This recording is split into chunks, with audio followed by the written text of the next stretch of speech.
Welcome friends to our channel পাহাড়ি blogs. তো চলো আজকের ভিডিওটা আমরা শুরু করি। আজকে আমরা বানাতে চলেছি চিলি কিমা চিকেন। তো এখানে আমাদের ম্যারিনেট করা চিকেন নিয়ে নিয়েছি, কিছু সবজি নিয়ে নিয়েছি।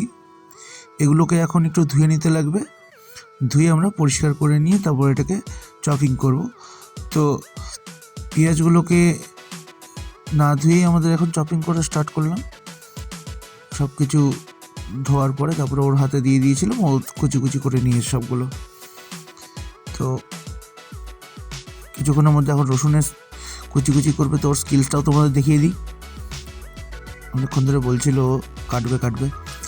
তো এই যে সব কিছু কুচি করা হয়ে গেছে, মাংসটার কিমাটাও করা হয়ে গেছে। সামনে আছে লঙ্কার বাটা, টমেটোর পেস্ট আর পেঁয়াজের পেস্ট। তো এবার আমরা এখানে সাথেও নিয়ে নিয়েছি লঙ্কা, টমেটো, আদার কুচি, পেঁয়াজ কলির কুচি, রসুনের কুচি, এদিকে থাকলো পেঁয়াজের কুচি আর হচ্ছে ক্যাপসিকামের পিস, সব ডায়মন্ড শেপ করে। এবার আমরা চিকেনটার মধ্যে চালের গুঁড়ো দিয়ে দিয়েছি, স্বাদ মতন লবণ দিয়ে দিলাম, একটু হলুদ। এবার তেল গরম করতে দিয়ে দেওয়া হলো কড়াইয়ে। এবার এটাকে মাখিয়ে নেওয়ার পালা, মাংসটা মাখিয়ে নিই।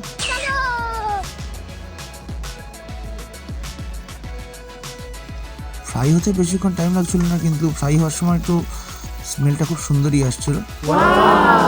খুব একটা মোটা কোটিং দেওয়া হয়নি, দেখতেই পাচ্ছ। তো যার জন্য মাংসগুলো ভালো করে দেখা যাচ্ছে, প্রতিটা চেহারা বোঝা যাচ্ছে। একদম লাইটলি কোটিং দেওয়া হয়েছে। এবার ক্যাপসিকামটাকে একটু ভেজে নিই, হালকা করে একটু ভেজে নিলেই হবে।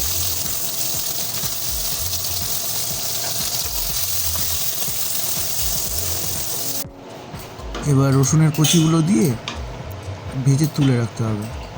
রসুনের কুচিগুলো দিয়ে দিই, ভেজে নিয়ে তুলে রাখা হয়ে গেছে। এবার টমেটো সস আর টমেটো পেস্টের পালা। এখানে টমেটো পেস্টের মধ্যে হালকা একটু টমেটো সসও দেওয়া হয়েছে। তো এটাকে দিয়ে নিয়ে আমরা এখানে স্বাদ মতন অল্প একটু লবণ দিয়ে দিলাম, আর এই যে লঙ্কার পেস্ট অল্প করে।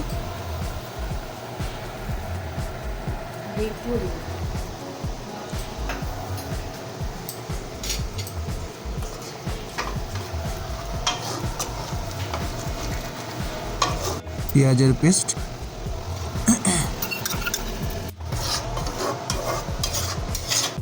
লঙ্কা কুচি, টমেটো কুচি,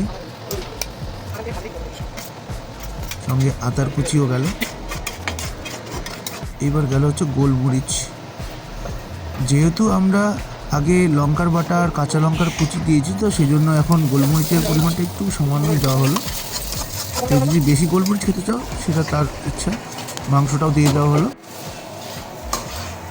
এবার এটাকে একসাথে দিয়ে হালকা জল দিয়ে ফুটিয়ে নেওয়ার পালা। ফোটানো হয়ে গেছে। তোমাদেরকে আগে দেখিয়েছিলাম যে রসুন ভেজে রাখা আছে, সেটাও আমরা এখন দিয়ে দেবো সাথে। এবার সমস্ত সবজিগুলো আমরা দিয়ে দিচ্ছি।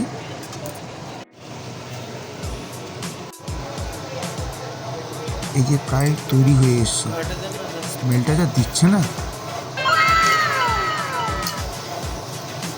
ভিডিওটা দেখতে দেখতে তোমরা আমাদের একটু জানিয়ে দিও যে রেসিপিটা যারা বানিয়েছো তারা কমেন্টে জানিও যে তাদের কেমন লেগেছে। আর অবশ্যই আমার চ্যানেলে নতুন হলে সাবস্ক্রাইব করতে কিন্তু ভুলো না।